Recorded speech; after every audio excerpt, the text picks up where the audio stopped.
Sveiciens podkāstā Ultraspēks. Rudens ir apgleznojis Latviju košās krāsās, bet dienas kļūst īsākas, tāpēc, lai iedvesmotu turpināt sportot arī gada tumšajā laikā, klāt ir jauna Ultraspēka epizode. Šoreiz ar savu Ultraspēka stāstu dalās Elvijas Kukša. Elvijas skriešanai pievērsās, lai ikdienā ieviestu vairāk kustības. Vēl nenojaušot, ka šis ceļš viņu aizvedīs līdz maratonu un pat ultramaratonu skriešanai. Šobrīd viņa skriešanas kontā ir ap 30 maratoniem, un daudzos no tiem viņš ir bijis tempa turētāju komandā.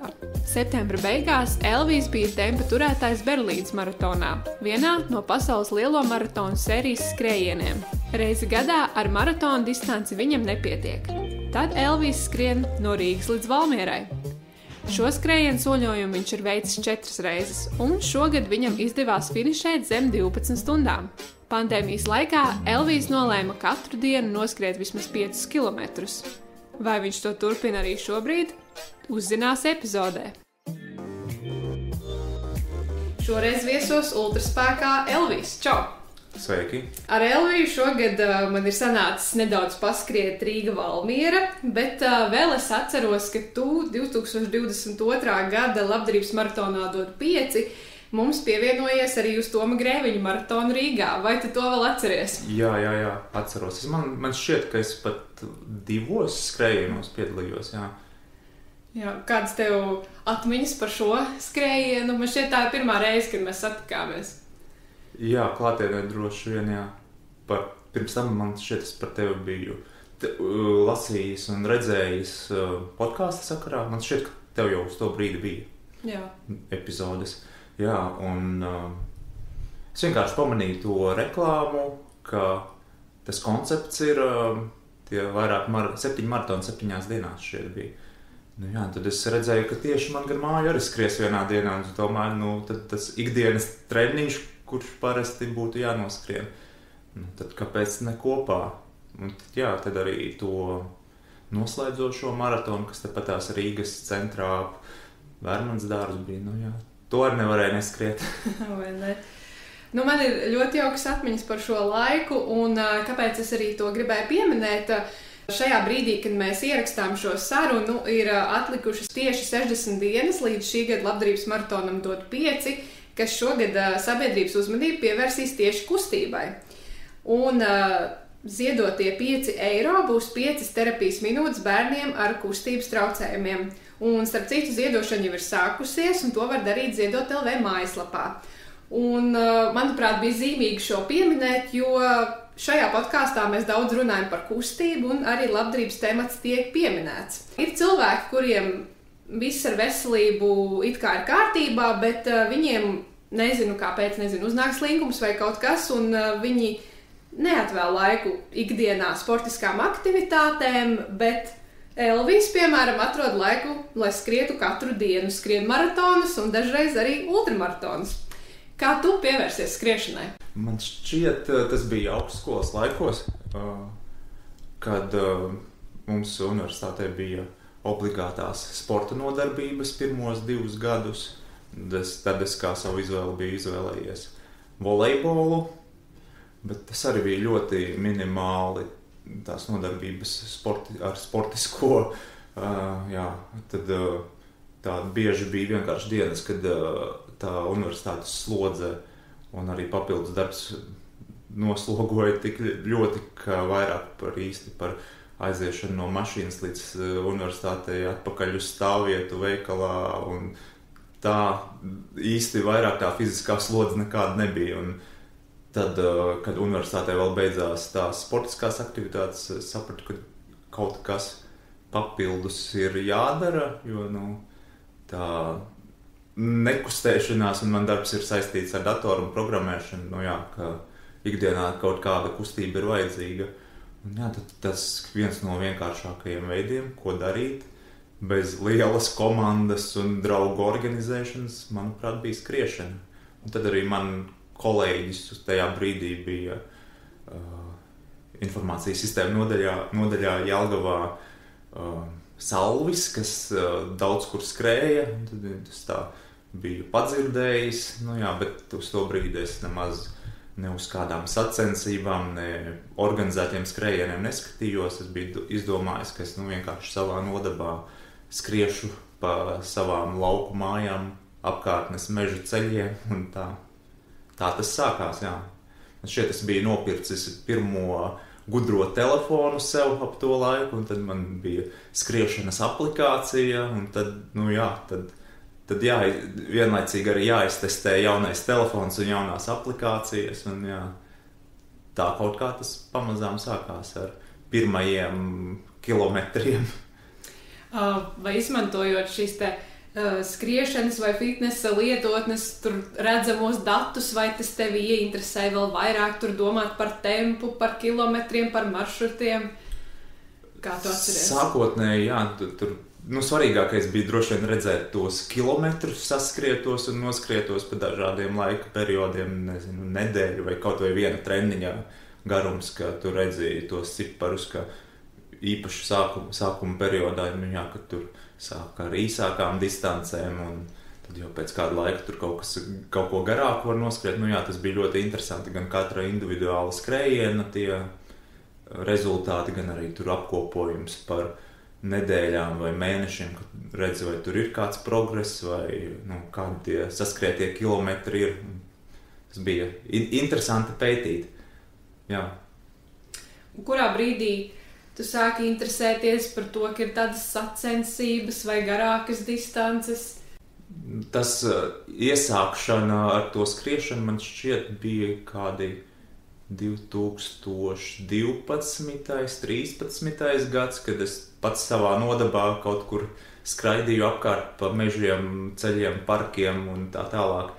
Bet tāda interese par tam organizētajām sacensībām man šķiet bija 2015. gada Rīgas maratons, un man šķiet tās ir pirmās organizētās sacensības, kuras piedalījos, tāds organizētais skrējiens. Bet, jā, tajā laikā es biju izvēlējies sev pusmaratona distanci, un tas jau šķita gan liels izaicinājums priekš tā skriešanas apmēra, ko es tajā brīdī darīju. Un kā tu atceries, kā tev veicās, vai tas tev ievilināja turpināt, piedalīties sacensībās?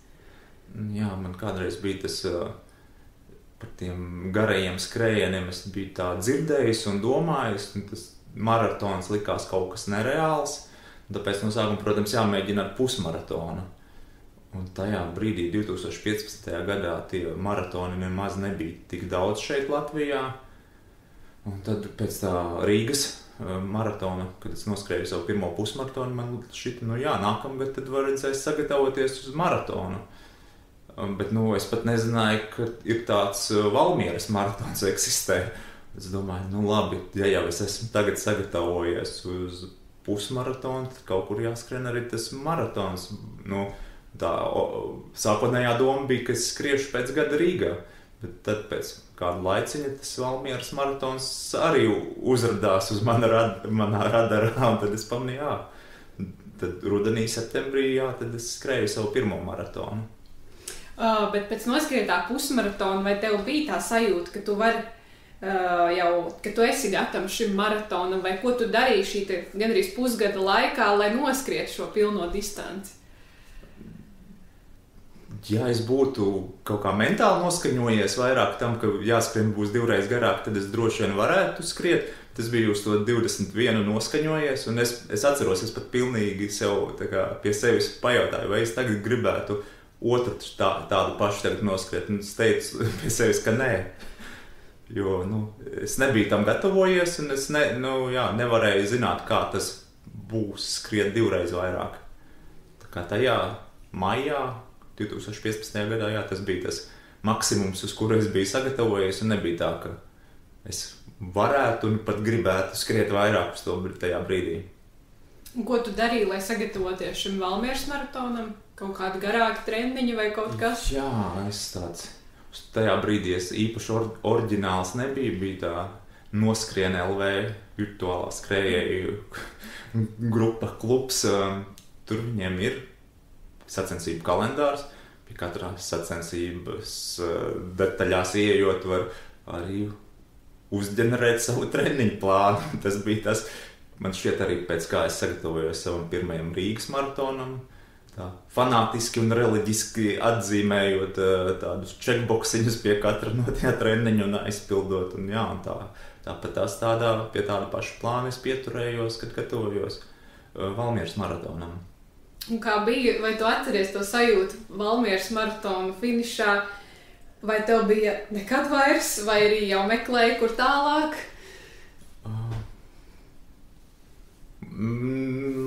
To es vairs īsti tā neatceros to sajūtu, bet man noteikti nebija tā, ka nekad vairs, un, jā, tas ir izdarīts. Es zinu, tajā gadā, 2015. bija Rīgas maratonam daudz video satura ar citiem skrējējiem, tad viņi tur bija stāstījuši, kā viņi nodarbojas ar maratonu turismu un ņem skriešanas apaus uz visādām pasaules vietām, kur viņi, ceļojumos vai darba komandējumos. Un es domāju, ka īstenībā uz to brīdi es jau tāpatās arī biju sācis darīt, jau pirms es uzzināju par tādiem maratonu turistiem un skriešanas turistiem. Bet viena lieta, ko es toreiz dzirdēju, ka Rīgas maratons jau tāds mazs maratons ir, un tas skatītāju atbalsts nav tāds liels, un, ja var Rīgas maratonu noskriet, tad jau jebkurā citā lielajā maratonā tas būs vēl lielākas emocijas, un tā. Tad es atceros, ka pēc tā Valmieras maratona, tad es pie sevis padomāju, ja jau Rīgas maratonā esot grūti skriet ar mazo skatītāju atbalstu, ja Valmieras varēja noskriet tīra labi, tad jau viss būs labi arī citos maratonos. Kādu laiku tev varēja sekot līdzi Instagramā, ka tu skrien katru dienu un veido tādu nebeidzamu dienu ķēdi, vai tas joprojām turpinās? Diemžēl nāksies apbēdināt.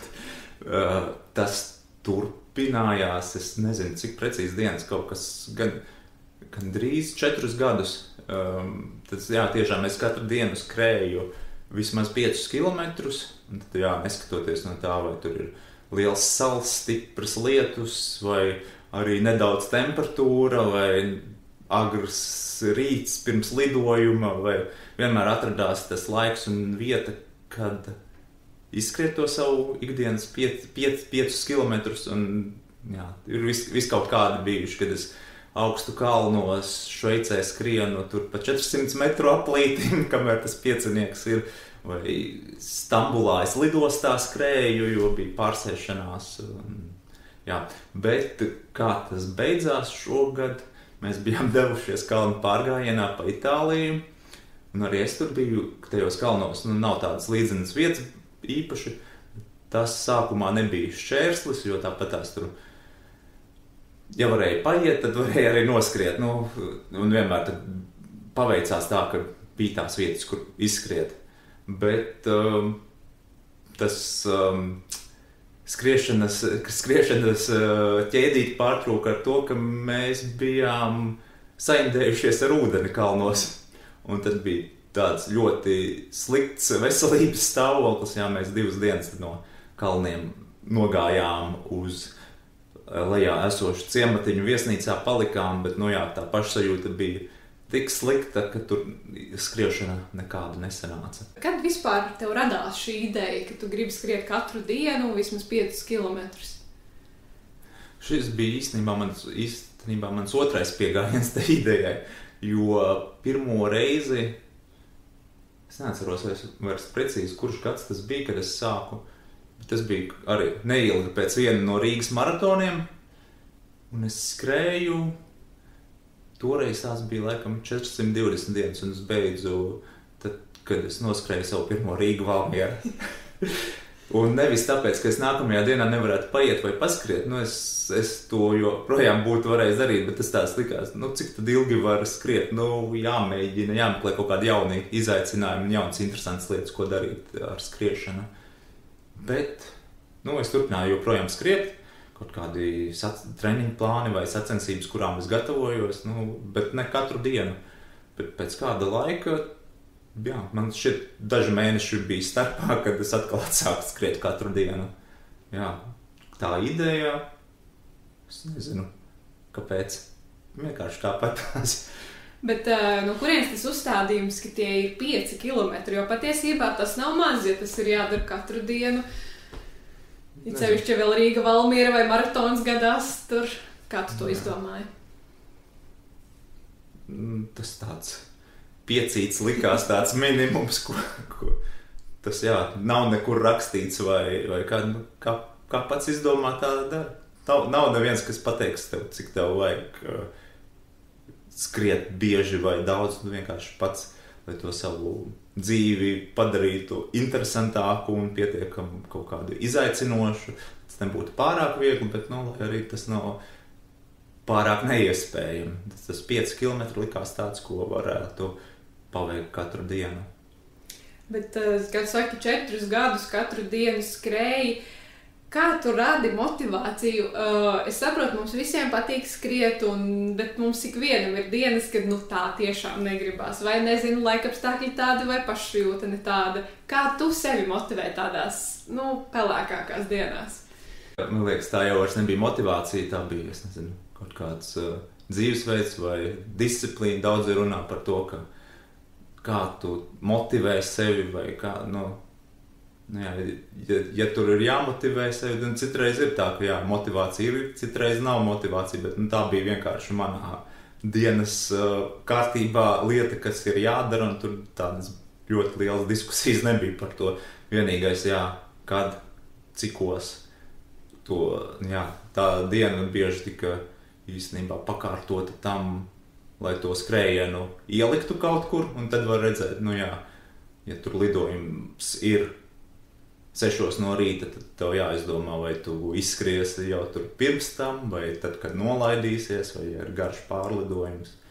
Tad tā īstenībā motivācija, es nezinu, tā skriešana nav tas, kur būtu bijis jāmeklē motivācija. Tev ir izdevies to ielikt tiešām kā tādu ikdienas sastāvdaļu, kur tu vienkārši ej un izdari, nevis, ka tev vajag kaut ko speciāli domāt un sevi motivēt. Tad sanāk tā. Jā. Es abrīnoju tevi. Es esmu augstākais noskrējusi 30 dienas pēc kārtas, un tas jau bija izaicinoši, tā kā man šķiet tas ir apsveicami. Vai tu tagad zini, cik tev ir noskrieti maratoni? Man šķiet, ka varētu būt ap 30, kaut kā tā, varbūt nedaudz zem, varbūt nedaudz virs 30. Kurš no maratoniem tev ir palicis tā atmiņā visvairāk? Tajos laikos, kad es sāku skriet maratonu, tad bija tā, ka ļoti ilgi, manuprāt, nesanāca to pirmā maratona rezultātu uzlabot. Tad man bija tā, kad sanāca uzlabot to iepriekšējo rezultātu, es nezinu, kas tās bija par emocijām vai kā, tad vienmēr likās, wow, šis ir tik foršs maratons, šeit noteikti vajadzētu atgriezties skriet. Un tā bija gan, nezinu, tie bija lielie maratoni, tie bija Berlīnē 19. gadā, tas bija arī pēc tam Čikāgā 19. gadā. Bet tā laikam ejot jau liekas, tas nemaina to faktu, ka viņi bija forši, bet vai tur vienmēr obligāti otrais un trešo reizi ir jāskrien? Ja sanāk, kāpēc ne, bet man patīk to skriešanas procesu un maratonu gatavošanos, tā kā beigās arī atalgot sevi ar kaut kādu nelielu ceļojumu vai atvaļinājumu, un tad vienmēr ir interesanti būt jaunās vietās, kas iepriekš nav redzētas. Tas tā kā 2 vai 3 reizes skriet vienu un to pašu maratonu. Tas nav slikti, bet arī uz otru pasaules malu braukt tikai tādēļ, ka tur bija skaists maratons, es droši vien tā nedarītu. Ir ļoti daudz cits vietas, kuras var iepazīt un izpētīt. Tad sanāk, tu pievērsies arī tādam maratonu turismam, aizbraukt, noskriet maratonu un apskatīt pie reizes to valsti. Jā. Bet visi maratoni nav, tā teikt, unikāli, kuras es esmu vairākos maratonos skrējis atkārtot. Protams, Rīgas maratons, kur es esmu liels fans un jau vairākus gadus skrienu tempu turētāju komandā. Tad es esmu bijis, šogad es biju 3. reizi Berlīnē, un tas tā arī 1. reizi tempu turētāju komandā. Jā, pastāsti, kā tu vispār nonāci tempu turētāju komandā. Tad, kad es pirmajos skrējienos piedalījos, man šķiet Rīgas maratonā, tad es par tempu turētājiem zināju, dzirdēju par viņiem, redzēju viņus trasē. Un šķiet, ka laikam es arī ar viņiem gribēju skriet 2015. gadā, jo tas mans laiks bija tāds izvēlēts, ka es skriešu 1:45. Es nezinu, kas īsti notika, vai es viņus nesatiku, vai viņi bija pa priekšu, vai aiz manis, vai kā, bet es to pirmo pusmaratonu noskrēju savā nodabā ar saviem spēkiem bez tempu turētājiem, bet par tādu tempu turētāju lietu, un ka tāda eksistē, es arī no tā Rīgas maratona kontiem uzzināju un redzēju tur viņu video un informāciju. Tā, domāju, interesanta lieta, ka vajadzētu pamēģināt, bet tajā pirmajā reizē man nesanāca pamēģināt ar viņiem. Un tajā pašā gadā bija Skrien Latvijā, tas skriešanas seriāls vairākās pilsētās. Pēc Rīgas maratona, es domāju, tā kā es gatavošos tam Valmieras skrējienam, Valmieras maratonam, tad tādi daži kontrols skrējieni pa vidam maratona treniņu plānā. Jā, būtu interesanti ielikt dažus pusmaratonus vasarā. Jā, tad tajos skriešanas seriālos man šķiet, es dažas reizes pievienojos tempu turētāju komandai, nevis tempu turētāju komandai, bet kā līdzskrējējs. Un tās likās,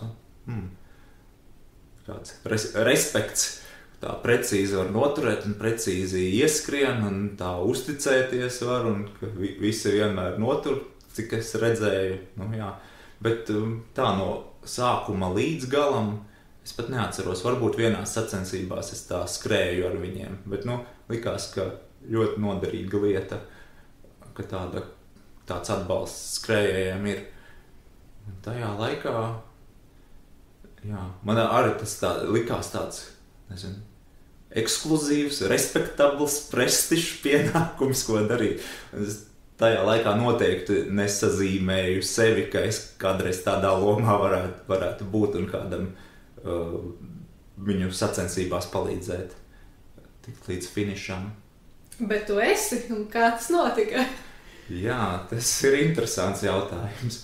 Man šķiet, ka tas pirmā reize bija tad, kad uz vai 18. vai 19. gada Rīgas maratonā sacensībām jau laicīgi kādu pusgadu iepriekš no tā Noskrien LV kluba, kas organizē tempu turētāju komandu.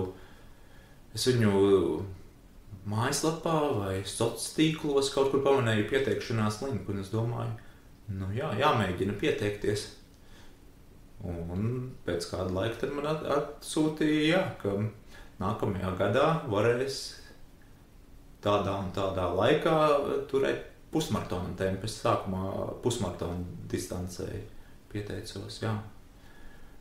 Es nezinu, vai tā bija man šķiet, ka tā bija mana pirmā tempu turēšanas pieredze, un tad vēlāk tajā pašā gadā man šķiet, ka es arī Kuldīgas pusmaratonā jau ar labi nodibinātiem sakariem tiku tempu turēšanas komandā, un vēl arī šķiet tajā pašā gadā uz Viļņas maratonu, pusmaratonu distancēju turēju tempu. Jā. Kā tev patīk šī loma? Tagad jau tev ir diezgan liela pieredze. Tā ir diezgan atbildīga loma. Man patīk īpaši tas, ka daudzi no tiem, kas pirmo reizi skrien tādas garākas distances, izvēlas to savu tempu, savu to paredzamo finiša laiku, un tad īpaši prieks par tiem, kas nav bieži, kas no paša sākuma sāk skriet un tā arī noskrien līdz pašam finišam, jo, kā tas dažkārt gadās, daudzi pārvērtē savus spēkus, un tad izvēlas to tempu turētāju kā tajā vēlamajā rezultātā, bet tas nav tas reālais sagatavotības līmenis, vai kā tur cilvēks nodomā būtu forši, ja es varētu noskriet pusmaratonu 2 stundās, vai nezinu, maratonu 3,5 stundās vai kā, bet tad, kad sāk skriet pēc brīža, saproti, ka šodien nav tā diena, kad to varēs izdarīt. Nu jā, tad nākas šķirties no tā līdzskrējēja un tad turpināt to savu tempu. Bet jā, ir īpaši prieks par tiem, kas no sākuma līdz finišam aiziet, vai arī tos, kuri tur otrajā distances daļā pievienojas, kad paliek grūtāk, bet tas tempu turētājs īstenībā dažreiz ir tā, ka tu viņam uzticies, ka tur būs, un tad tev vismaz nav jādomā tā daļa par to, vai es skrienu pareizajā tempā, cik man sekundes tur ātrāk jāpātrinās, vai es par lēnu vai par ātru skrienu. Ja tā varēšana ir skriet tādā tempā, nu jā, tad to var uzticēt tam tempu turētājiem, ka to daļu, to pulksteņa sekošanai līdzi to izdarīs kāds cits tavā vietā, jo dažreiz ir īpaši maratonos vai garākās distancēs, ka pēc laika jau tur īsti neliekas tie cipari galvā kopā un negribās neko rēķināt un sekot līdzi, kā tur būs ar to finišu laiku. Tajā brīdī tad tam tempu turētājiem atliek tikai līdzi skriet un sekot. Skaidrs, ka tavs primārais uzdevums ir nogādāt skrējēju konkrētajā laikā finišā, bet droši vien tajā skrējiena brīdī ir vēl kaut kas, ko tu dari. Pastāsti, vai tu kaut kādus teikumus izmanto, lai tam skrējējiem palīdzētu, vai atgādini par žēlēju, vai kas tur notiek? Tādas praktiskās lietas, jā. Tad parasti ir tā, ka tajā pirmajos kilometros tad es vienmēr apjautājos, kurš ko skrien, jo citās sacensībās ir tā, ka vienlaicīgi startē gan pusmaratons, gan maratona skrējēji. Tā neliela iepazīšanās, un tad pajautā, vai kāds plāno skriet ar mums līdz galam, un tad vai kāds skrien pirmo reizi, tad vēl tādas īsā komunikācija par to, kamēr visi ir vēl jautrā un labā noskaņojumā. Tāda, skrienot, tad pabrīdinu par to, ja tur kaut kādas bedres vai ceļa remonti vai sliedes vai tādas lietas, asi pagriezieni.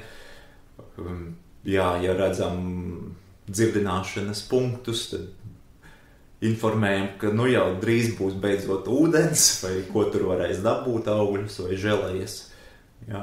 Tad tādas tīri praktiskas lietas.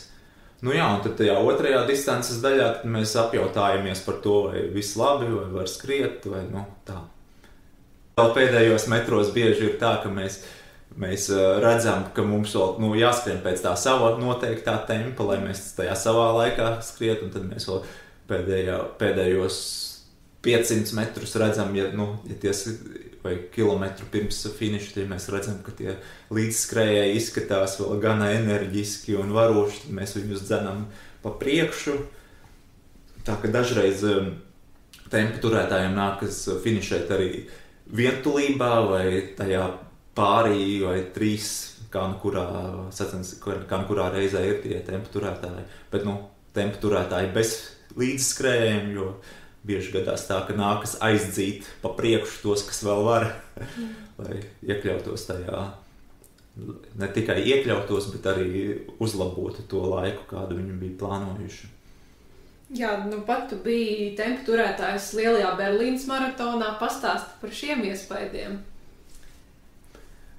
Jā, tas Berlīnas maratons kā tempu turētājiem īstenībā pats Berlīnas maratons ir liels un grandios. Tas bija tas pirmais no lielajiem, superlielajiem maratoniem, kur es skrēju. Tad tas atbalsts uz ielām likās ļoti liels, un uz to brīdi bija salīdzināšanai no Latvijas daži maratoni, un daži Eiropas maratoni. Tad likās, ka tas, Berlīna, tas ir līdz tam brīdim lielākais un efektīvākais tāds lielais maratons.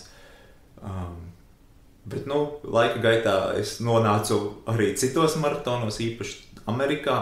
Tur tas atbalsta līmenis ir vēl par pakāpi lielāks. Un, jā, tas Berlīna likās, ka tāds jauks maratons. Tas atbalsts ir super, bet Amerika un pēc tam jau vēlāk arī Londonas maratonā, tas ir, manuprāt, pilnīgi cits atbalstīšanas un tas līmenis. Berlīnē arī, protams, ir tā, ka nepazīstami cilvēki uzmundrina skrējējus un nāk ar plakātiem, zvaniem, mikrofoniem, dziesmām, dejām un visu, ko vien var.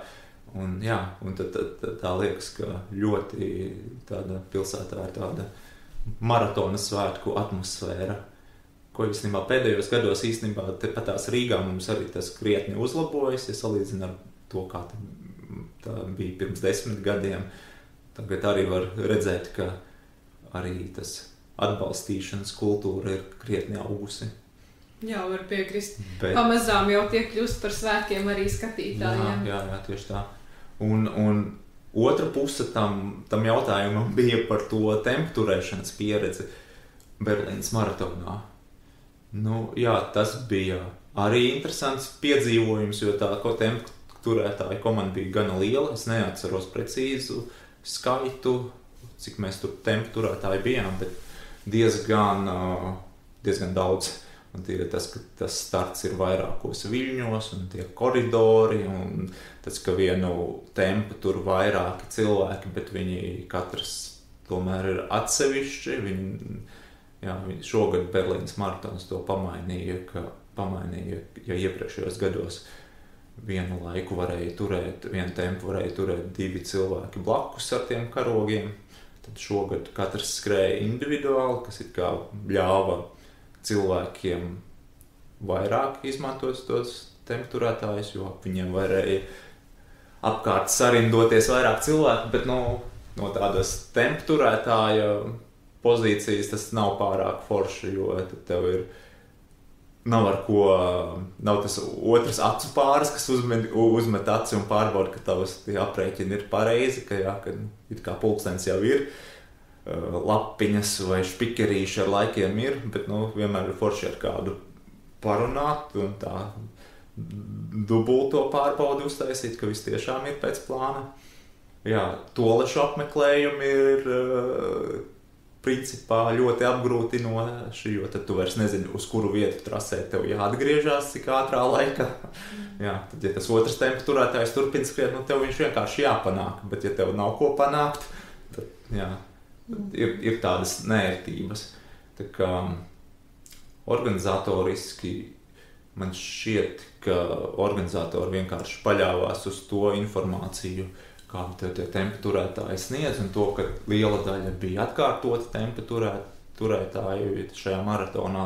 Bet man kā jaunpienācējam likās, ka tāds, man liekas, Rīgas maratonā tās instrukcijas ir daudz skaidrākas un norādes par to, kas tiek sagaidīts no tempu turētāja. Šeit vienkārši bija tā, ka Expo atnāca pēc krekla un šotiem, sasveicinājās un apmēram, ka rītdien no rīta tiekamies tur tempu turētāju teltī un tad jau vairāk kaut ko izstāstīs. Principā jau varēja visu jautāt un visu, kas tev interesē, to varēja uzzināt, bet nav tāda tā kā tempu turētāju rokas grāmata vai kaut vai 10 teikumu instrukcija. Bet tādi lieli pārpratumi nebija. Es teiktu, ka pārpratumi nebija vispār. Un to tempu turēšanas uzdevumu tad es godam izpildīju un ieskrēju kādas 20 sekundes ātrāk par to paredzēto laiku, bet tas tempu turētāju tajos standartos parasti ir ļoti labi, jo parasti saka, jebkas, kas ir minūti zem, ir pieņemami, nevajadzētu skriet ātrāk par to laiku. Pieņemsim, ja mēs ieskrienam 4 minūtes ātrāk nekā, tas nav labi. Un, protams, arī, ja cilvēks ir skrējis līdzi un domāja, ka noskries 4 stundu maratonu, bet tu ieskrien 4 stundās un kaut vai 6 sekundēs, daudziem ir būtiski tas zem 4. Nu jā, un tās dažas sekundes vai minūte, nu jā, tas ir tāds nav labi. Kas ir tas laiks, kāds tu esi tempu turētājs kādam maratona laikam parasti? Maratonos tad es parasti izvēlos no 4 stundām līdz 4 stundām 30 tā, lai var komfortabli skriet un jā, tad būt gatavs kaut kādiem neparedzētiem gadījumiem, pieņemsim, ja tur ir nepazīstama trase vai kalnains, vai tajā dienā ir slikts laiks, vai gluži pretēji karsts, un jā, tad tas ir tas laiks, kad es, jā, liekas, ka to var diezgan komfortabli izdarīt. Nav tā, ka es uz savu spēju robežas tajā brīdī skrietu. Tas tāds, ko es apzināti izvēlos, lai tad es varētu garantēt, ka tad, jā, neskatoties uz dažādiem notikumiem trasē, tad var arī finišēt tajā laikā, kas ir izvēlēts.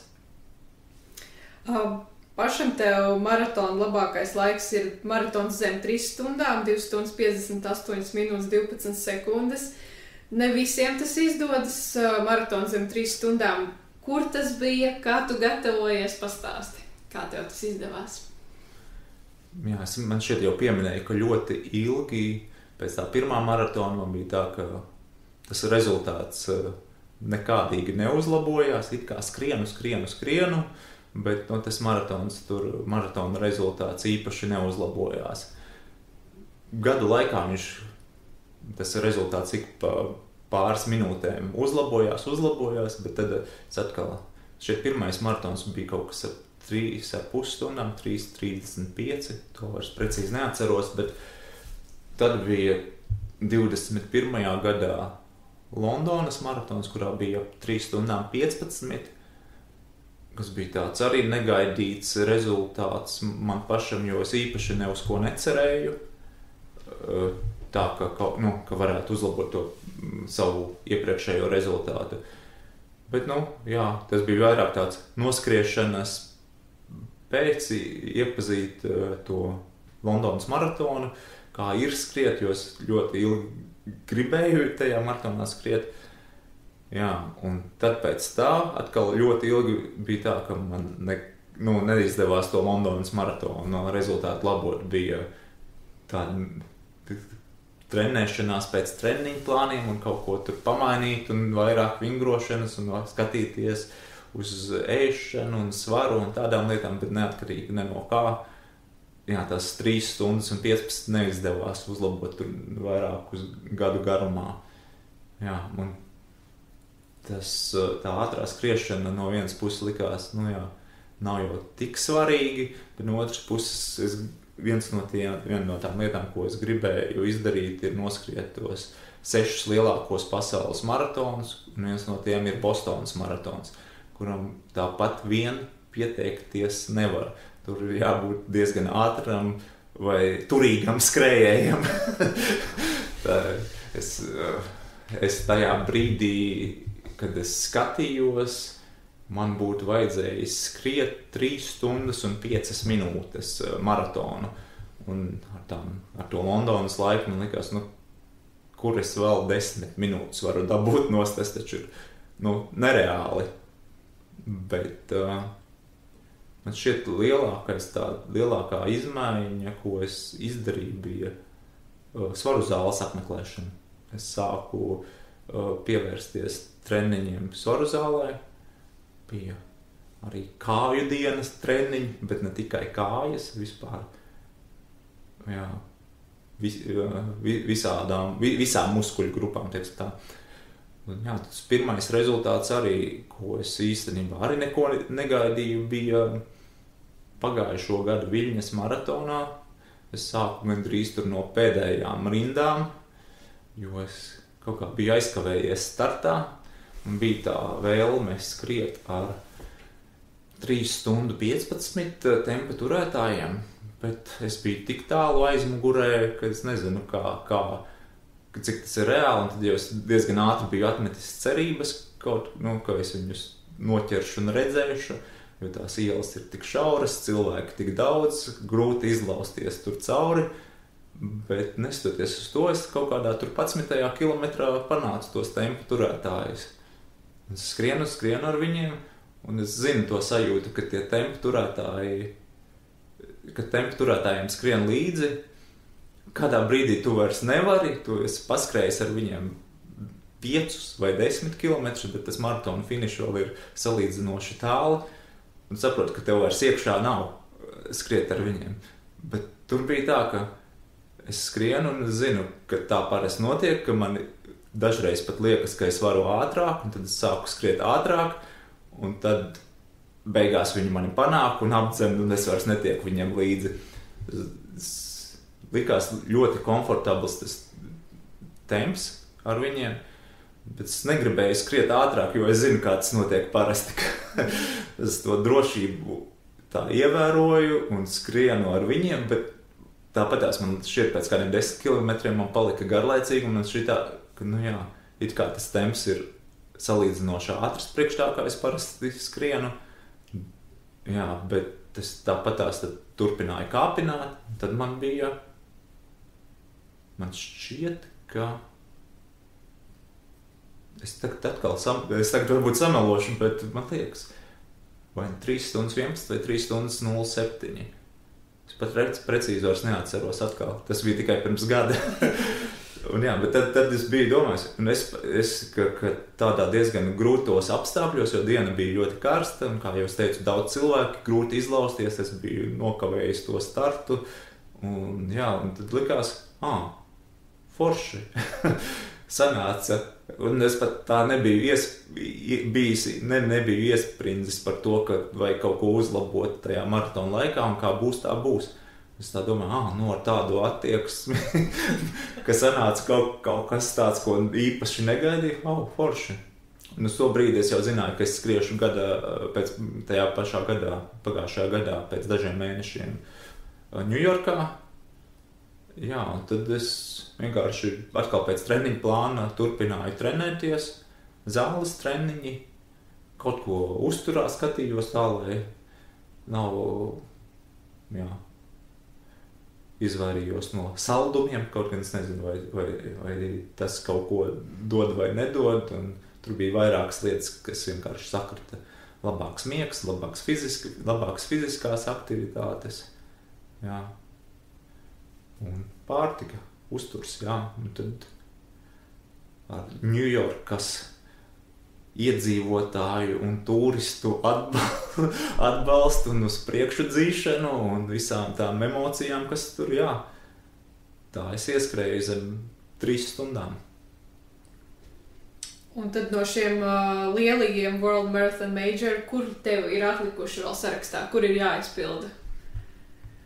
Bostonas maratonu vēl neesmu skrējis, un noskrienot to Ņujorkas maratonu, es tā skatos, diezgan forši, 2:58, tā kā iepriekšējā gadā tas būtu bijis vēl par 5 minūtēm,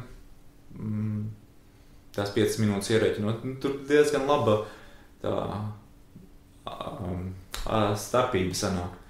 Bet, tajā pašā dienā vēl es paskatījos, kāds tad īsti bija tai Bostonai iepriekšējā gada laiks, un lai tiktu skriet uz Bostonu. Man liekas, es biju kaut kādas 3 sekundes par lēnu, lai es tam laikam kvalificētos, kas bija tā gada sacensības. Es domāju, par nākamā gada sacensībām redzēs, bet, labi, prieks tāpatās ir par to, ka Ņujorkas maratons ir finišēts ar ļoti labu laiku, man šita, Un tajā pašā dienā man šķiet, sociālajos tīklos parādījās ziņa, ka jau ir 7 World Marathon Majors. Sidneja parādījās, tā kā Sidneja man arī vēl nav skrieta.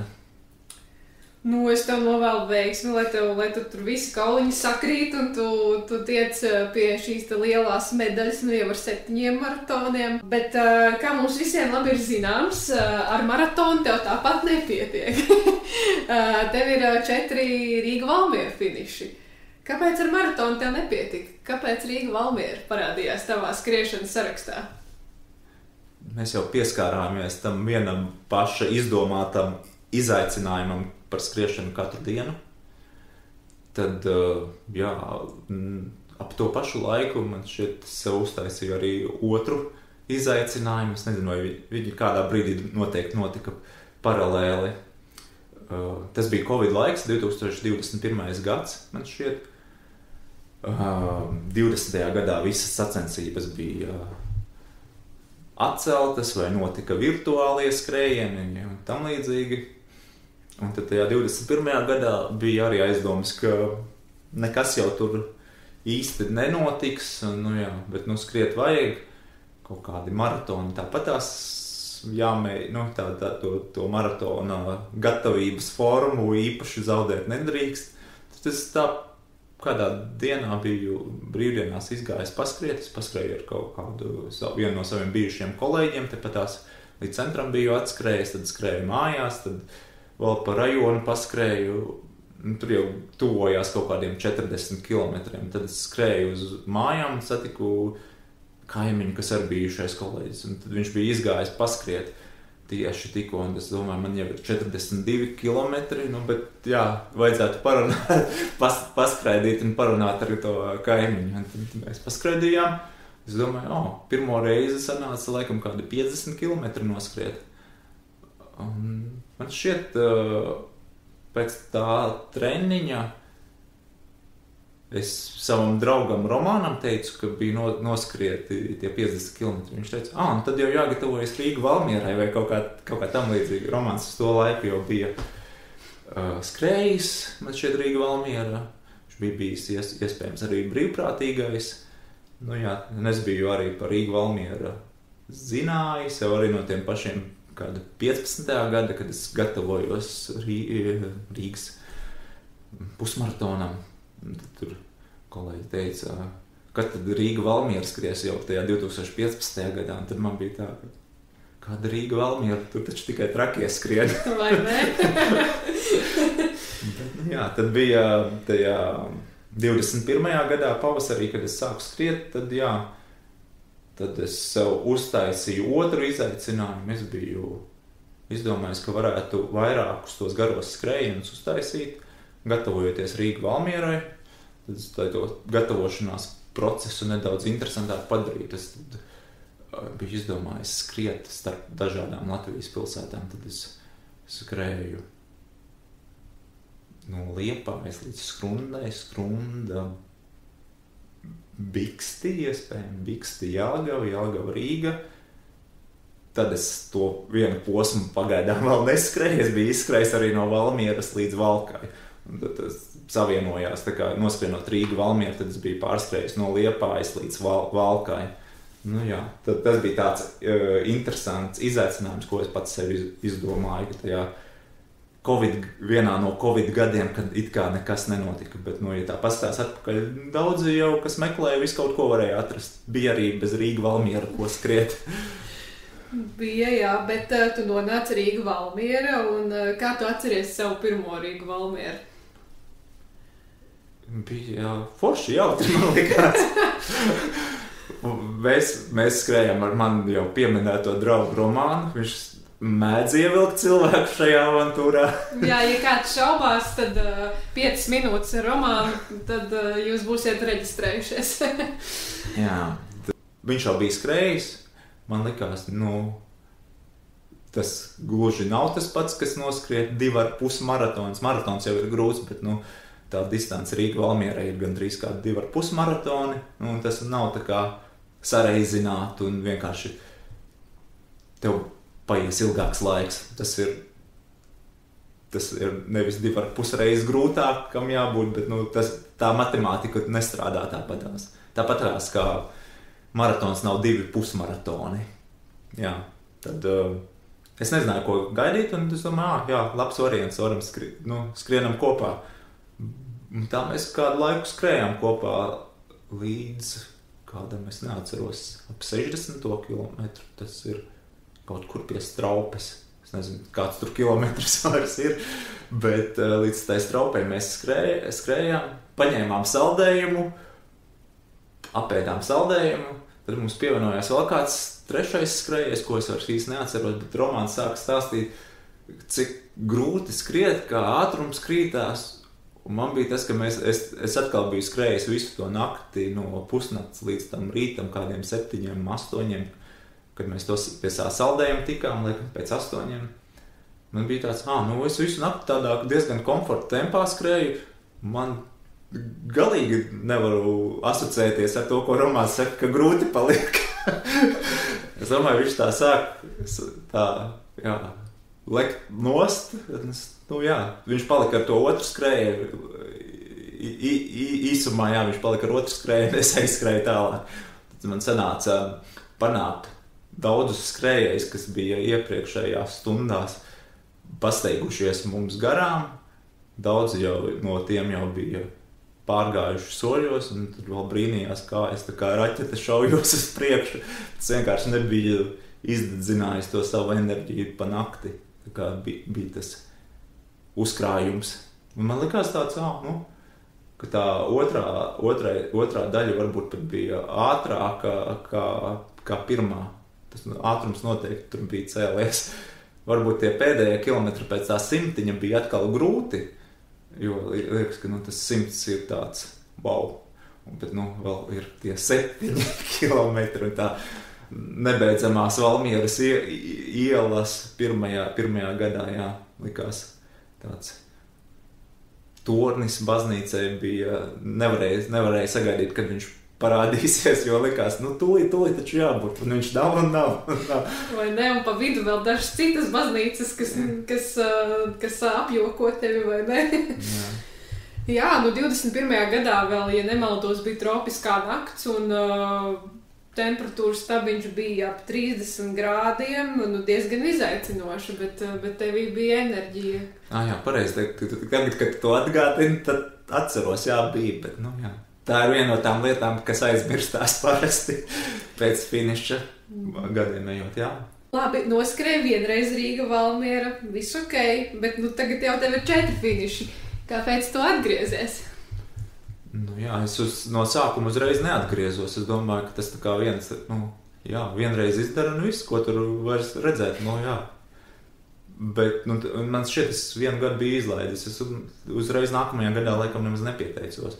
Tas bija daļēji dēļ tā, ka es biju tajā gadā aizgājis no darba un pats tad meklēju savus klientus, un man bija ļoti noslogots ikdienas, jo darba bija ļoti daudz, un tajā visā īpaši vairāk par ikdienas piecīšiem es pat tajā pavasara ciklā nemaz vairāk laika nevarēju atrast.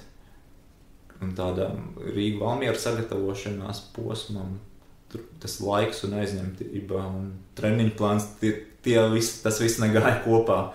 Un tad es pat tajā gadā īsti pat neapsvēru, ka es varētu piedalīties. Tas, nebija ne žēl, ka neskrēju, ne ka vajadzēja skriet. Es vienkārši, uzreiz sapratu, ka tas nav reāli, ka ir citi pienākumi un atbildības, un tur vienkārši skriet un nomocīties un iedzīvoties traumās. Tā es negribēju, jo man patīk skriet. Un ja tur izskrien un paliek ar kādām traumām vai sakām, ka tu nevari skriet, priekš kam tas ir vajadzīgs. Tā kā tā diezgan apzināti tajā gadā neskrēju, bet man pēc tam bija tā otrā reize, kad es pieteicos, man liekas, tad es gan pārdomāju par to, vai vajag vai nevajag, bet tad es biju izdomājis, ka tajā gadā man būs atbalsta komanda, ko es ņemšu līdzi, kuri man palīdzēs. Un viņi, tā kā pa jokam viņam teica, un viņi pa jokam piekrita, un tad es teicu, ka viss pieteicos, un jums tagad ir jābūt. Man tā ļoti paveicās ar tiem cilvēkiem, kas visu nakti līdz braukāja un atbalstīja. Un beigās jau man šķiet, ka tā atbalsta komanda bieži ir.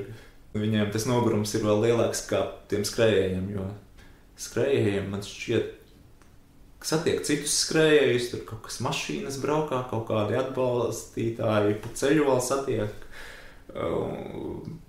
redz kontrolpunktus, tur kaut ko, pačalo ar citiem, Bet tie atbalsta komanda, kas mašīnā ir, man šķiet, bieži vien no tās mašīnas iziet tikai tad, kad tas viņu skrējējs tuvojas, un vairāk neko par mašīnu, un viens otru neredz. Bet, tas kā kurā gadā, kā kurš atbalsta komandas. Bet, jā, man liekas, tā enerģija noskrienot un finišējot, tam skrējējiem bieži ir lielāka kā tiem, kas ir pārguruši un neizgulējušies visu nakti mašīnā pavadījuši.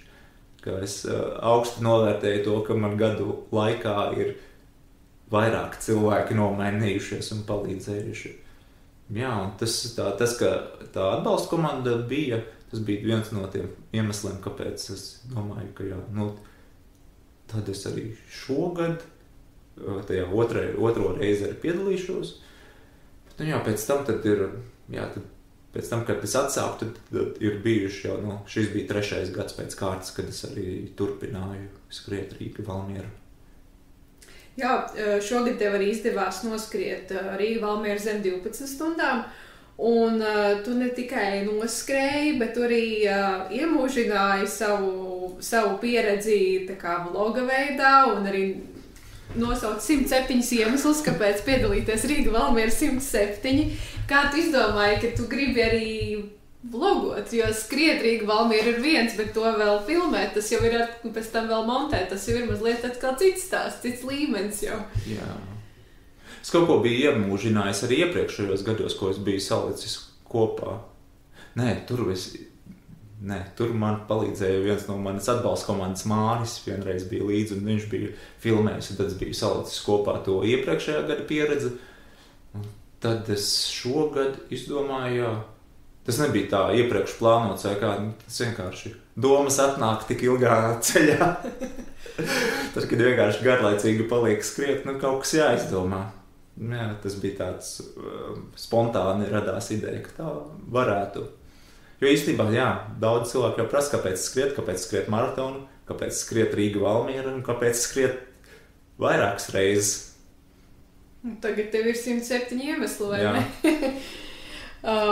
Un pēc tam skatoties, droši vien arī emocijas vēlreiz tiek izdzīvotas un ir uz ko atskatīties, vai ne, šajos video. Jā, tas tāds foršs materiāls pašam sev. Jo, nesenāk jau tāpat kā lielāko daļu, tas, kas mums fotografijās, telefonos ir, ka nesenāk tur atskatīties atpakaļ un izpētīt savas 3 gadus vecās bildes, jo, kurš tā dara.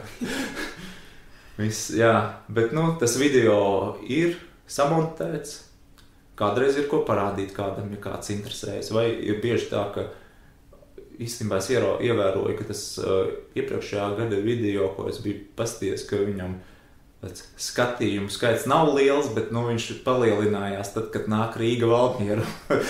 Un tad cilvēki pēdējās nedēļas pirms starta vēl domā, ko tur īsti ņemt, kā tur ir, cik tur karsti, kādas tur appaumaiņas un visādas organizatoriskās lietas.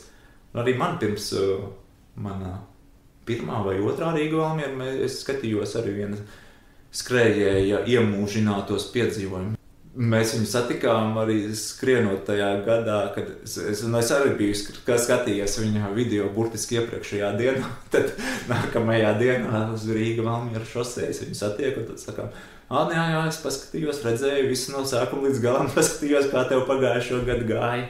Tas tāds interesants materiāls ne tikai pašam sev, bet arī citiem skrējiem, kas interesējas par kaut kādām organizatoriskām lietām. Jā, noteikti praktisks materiāls, lai redzētu, kas notiek kontrolpunktos, kas notiek pa ceļam, lai reāli saprastu, kā tas izskatās. Apmēram, jo maratonu varbūt mēs varam iedomāties vai esam redzējuši, bet kas tad ir Rīga Valmiera? Kā ir gar šoseju skriet? Cik tuvu tās fūras brauc tev? Tieši tā. Jā, noskrējas ar 12 stundām, vai tas bija tavs mērķis šogad to izdarīt? Vai vienkārši salikās apstākļi? Man nebija tāds mērķis, tam Rīga Valmiera ir vienmēr tā, ka galvenais finišēt. Un tad man šķiet, ka šoreiz iespējams bija 1. gads, kad es tā arī skrēju no Brīvības pieminekļa līdz Sīmeņu baznīcai skrēju un nepārgāju soļos nevienā brīdī, izņemot kontrolpunktus, kad apstāties vajadzēja un uzēst kaut ko, vai es dažās vietās laikam kaut ko nomainīju, kreklu vai kurpes skriešanas apavus, jā. Bet tā tad šoreiz man šķiet bija pirmā reize, kad sanāca tā arī no viena gala līdz otram noskriet ar skriešanu, nevis soļošanu vai pat nūjām, kā es vienu gadu biju darījis, jo tad bija kaut kas neforši. Tad es ņēmu talkā nūjas kaut kur distances otrajā daļā.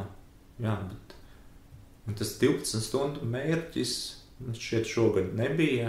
Bija galvenais finišēt, un tad es kaut kādā brīdī vienkārši sapratu, ka, laikam izskatās, ka būs zem 12 stundām. Bet arī tad es tā par katru cenu nespiedu sevi, lai tur būtu kāds īpaši ātrāks laiks.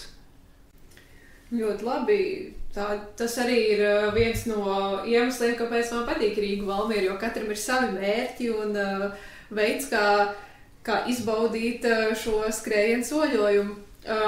Pieminēja kontrolpunktus, pastāsti praktiski, kas notiek kontrolpunktos, ko tu ēdi, dzēri, kā tevi apkopa tava atbalsta komanda. Jā, pirmais gads bija tas, kad es skrēju tikai ar kontrolpunktos esošo brīvprātīgo atbalstu.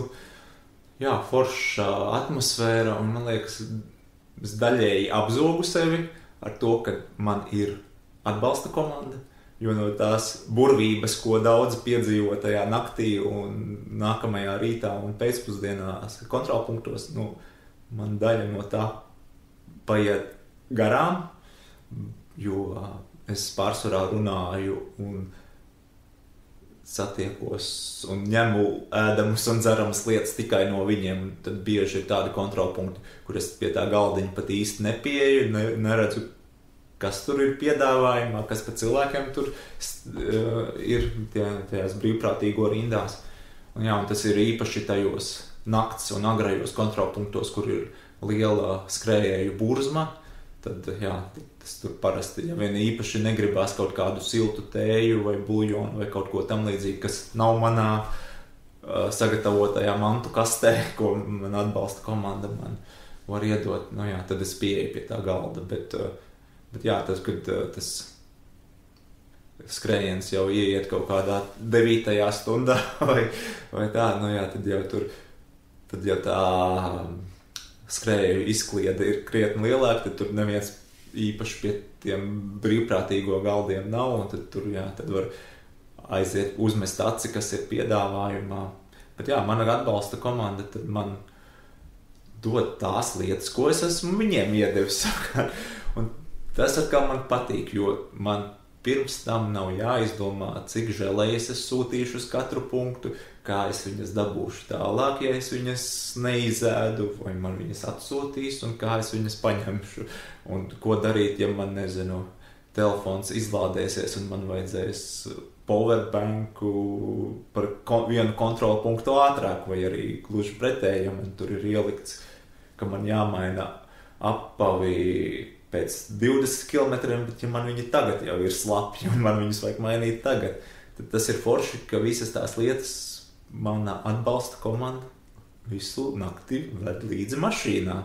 Un tad, kad ir kontrolpunkts, tad es jau viņiem iepriekš sazvanos un pasaku, man vajadzēs tur, to un to tikt žēlējas un uzpildiet tur ūdeni. Tad tāds, tie pirmie kontrolpunkti sanāk diezgan ātri, jo tas nogurums vēl nav tāds liels pašam, un tad paņem to pašu minimālāko un čau, ātri nomaina, ātri paņem to, kas vajadzīgs un skrien tālāk. Tādā ziņā tas atkal ir ļoti forši. Un vai tas ir žēlējs tikai, ko tu lieto, vai kaut kādas sāls tabletes, vēl banāni, kola? Ir pārsvarā ir žēlējas, kuras man šķiet es ņemu visos kontrolpunktos, ko man viņi dod. Es parasti sarēķinu pirms tam jau, un es esmu sastādījis viņiem tabulu, ko es ņemšu un ko man piedāvāt un tam līdzīgi, un apmēram cikiem es tur ieskriešu. Un tad, kad es tuvojos, tad mēs sazvanamies, un tad viņi tur pārjautā, ko tieši vajadzēs. Jā, želejas tas ir ūdens tās pudeles uzpildīšana, dzeršanā. Jā, tad bieži es prasu, lai man sagaida arī ar kolu, ko iedot iedzert tajā kontrolpunktā.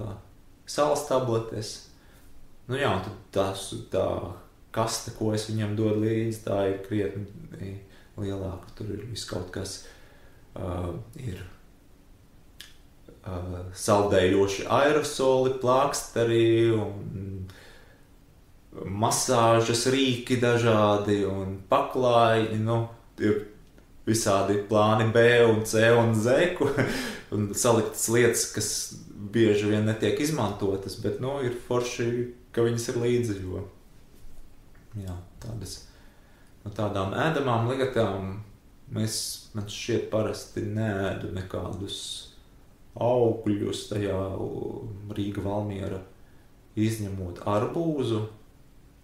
Un tas ar sāli, bez sāls, tas arī ir kā kuru gadu un kā kuru reizi. Bet, nu jā, no kontrolpunktiem es vēl šogad es atceros ēdu saldējumu. Šeit arī pagājušo gadu bija pieejams, to es apēdu. Jā, bet tā pie kontrolpunktu galdiem un ar ēšanu, jā, tad nē, tur man ir želejas, kas ir ļoti grūti jau beigās dabūjamas iekšā, un ir tā, ka ir tā tabula, kas man ir atstāta atbalsta komandai. Tad jau es skrienu un saku, nē, man nevajadzēs tajā, tur 2 želejas, man jau viena ir palikusi no iepriekšējā, un tagad iedodiet vienu, tāpat jau būs par daudz. Un jā, tad viņi saka, tu dzer par maz vai tu ēd par maz, un nu jā, es dzeru un ēdu tā kā gribās tajā konkrētajā brīdī. Vai ir kāds grūtākais posms Rīga Valmiera trasē, kā tev šķiet pašam? Ir tie daži posmi, kad liekas, ka tam kontrolpunktam jau vajag būt tepat aiz stūra vai tur aiz tā pauguriņa, bet viņš nav. Un tā ir, nu jā, tā ir īpaši tad, kad tas gaišais, nu pēc 5, 4, 6, kā kurā reizē, nu tad ir dažreiz tie, ka tā skriešana līdz tam kontrolpunktam ir tā, ka skrien. Liekas, ka diezgan ilgi jau skrien, ka viņam tepat jau vajag būt, arī pēc pulksteņa, tā kā tie noskrietie kilometri, bet viņš nav. Tad vienmēr tā nedaudz grūti. Bet man liekas, tā lielākā distance, kad ir grūti, ir iespējams pēc ap 100 kilometru, gan pirms, gan tas atlikušie 7 kilometri. Tad ir tāda diezgan diena jau iesilusi, ja ir silta diena. Cilvēki ir ļoti izratojušies, tu vairs gandrīz nevienu nesatiec no skrējējiem. Kontrolpunktos, jā, protams, ir savējie un brīvprātīgie. Tad tur uz brīdi tu ievelc elpu, satiec kādu. Bet, nu jā, tad tas pēdējais posmiņš no tiem 100 km līdz 107, tas parasti vēl ir tāds grūts, bet, nu, tad jau ieskrien pilsētā, tad tur kādi vietējie cilvēki, kas saprot, par ko ir stāsts, kur viņi skrien, ka tie kaut ko uzsauc, un tās garām braucošās mašīnas pataurē. Nu jā, ir forši, bet grūti. Pastāst arī par savām emocijām finišā. Pirmais, ko es domāju, jau tuvojoties finišam, ir tas, ka es pieteicos pirms kaut kādiem, nezinu, cik mēnešiem, un kādu dziesmu es toreiz biju pasūtījis. Tad vienmēr ir, kuru dziesmu tur skanēs īsti. Tas ir pirmais, kad jau tuvojās tajā baznīcai un mēģina atcerēties, kas tad īsti skanēs, jo vienmēr tā iespēja pasūtīt dīdžaņam dziesmu, kādu uzliks, tad, kad ieskries tajā finiša taisnē. Tad man šoreiz, es neatceros atkal vairs, kura dziesma bija šogad, bet es atceros, ka šogad man sanāca tā, ka es ieskrēju ar tādu nelielu atrāvienu no tā sava sekotājiem, tad man bija neliela intervija pie finiša, mana dziesma atskanēja pilnā garumā. Jā, to es atcerējos. Bet, nu jā, tur no sākuma ir vienkārši, jā, forši sajūta, šis ir izdarīts, bet tad ir uzreiz tāda tā kā organizatoriskā puse, ka tu īsti vairs, nu, tā baigi neuztver to, nu, finišu kā kaut kādu tur emocionālo un tādu sajūtu līmenī, nu, jo vienkārši tur gribu uzreiz forši nofotografēties, satikt savējos, tev jau tur nāk ar dāvanām un jā, parakstīties par visādām lietām un tad jau tu domā, ok, labi, varētu tā apsēsties, bet tad dažreiz ir tā, ka ļoti augsti pēc finiša tas kaut kā adrenalīns iziet un sāk vēss palikt, un tad jāmeklē, kur nomazgāties, kur izstaipīties, izmasēties, pārģērbties. Nu tad jau atkal ēst vajadzētu, un tad īstenībā paiet kāds laiks, un tā īstā saprašana par to, ka tas bija foršs notikums un liels sasniegums, tā varbūt atnāk ne tikai pēc dažām minūtēm vai stundām, bet varbūt pēc dažām dienām. Kas ir tālāk nākamais mērķis tev skriešanā? Varbūt kāds starts nākamais, kur tu esi plānojis startēt, ko vari atklāt? Ieplānots ir Lisabonas maratons oktobra beigās. Īstenībā bija doma, ka varētu, nu, šeit es neturēšu tempu, tad es varētu skriet tā pēc izjūtām, bet pēc kaut kāda rezultāta, es nezinu kāda rezultāta, bet, nu, kaut ko ātrāku, kā ties 4 stundu tempu turēšanas maratons. Bet kāds laiks es īsti arī tagad nezinu, jo sanāca nedaudz apslimt, un cerams, ka līdz starta dienai vismaz veselība būs atpakaļ kārtībā, un tad, es jau minēju, ka bieži ir tā, ka ne uz ko īpaši neceru, un kaut kas labs mēdz notikt. Tā kā es arī šeit uz neko konkrētu neceru, bet, nu, jā, būs forši, es ceru uz finišu, un to, ka būs forši skrējiens, un tas ir tāds vienīgais, kur es esmu reģistrējies. Es esmu pieteicies, protams, arī izlozēji uz nākamā gada Sidnejas maratonu, bet, nu, tas jau ir tagad lielais pasākums, kur ir izloze starp visiem pieteiktajiem dalībniekiem. Tā kā rezultātus vēl neesam sagaidījuši, būs oktobra beigās. Teici, ka tu pats sevi raksturo vairāk kā maratonu skrējēju. Tavā pieredzē ir arī 4 Rīga Valmiera. Abi šīs lietas ir garas distances. Kas tavuprāt raksturo garo distanču skrējējus? Cik es esmu redzējis no citiem skrējējiem, jā, nu, cilvēks visbiežāk nemēdz no rīta izdomāt, ka ies skriet maratonu un aiziet un noskrien. Nu, tas parasti ir kaut kāds ieguldītais darbs un mērķtiecība vai disciplīna vai treniņu plāns vai kaut kas, pie kā cilvēks pieturās. Tas nav vienā dienā sasniedzams rezultāts,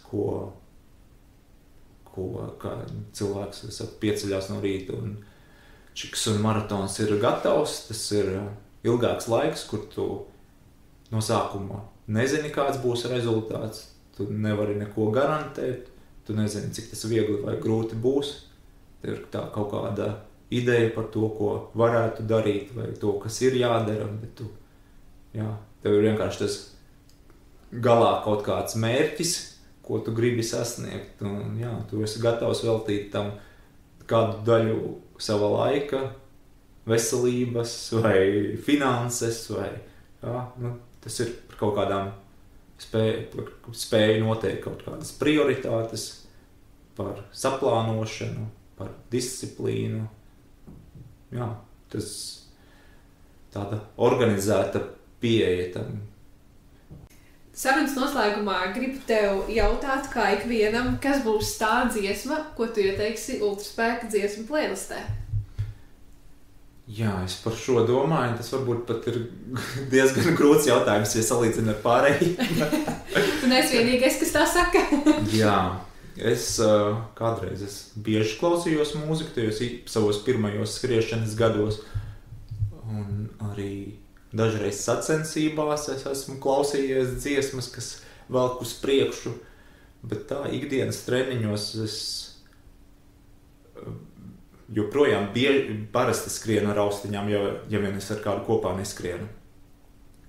Bet es parasti klausos podkastus. Mūziku ļoti reti kad, bet man arī nav tāda viena mīļākā vai viena dziesma, kas tieši raksturo kaut kādu man tās skrējēja emocijas vai kā. Bet, es varētu ieteikt vienkārši prāta vētras dziesmu, kas man patīk brīvajā kritienā. Dziesma tiek ielikta un gribu tev teikt lielu paldies par to, ka dalījies savā ultraspēka stāstā un es tev novēlu, lai tev pavisam ātri izdodas sasniegt šo te 6 zvaigžņu, jau gribētos teikt 7 zvaigžņu medaļu. Un tiekamies noteikti Rīgas maratonā, droši vien tu kā tempu turētājs un varbūt citos maratonos un Rīga Valmiera un turpinām kustēties, skrienam uz priekšu un tiekamies ultrās. Paldies tev par sarunu!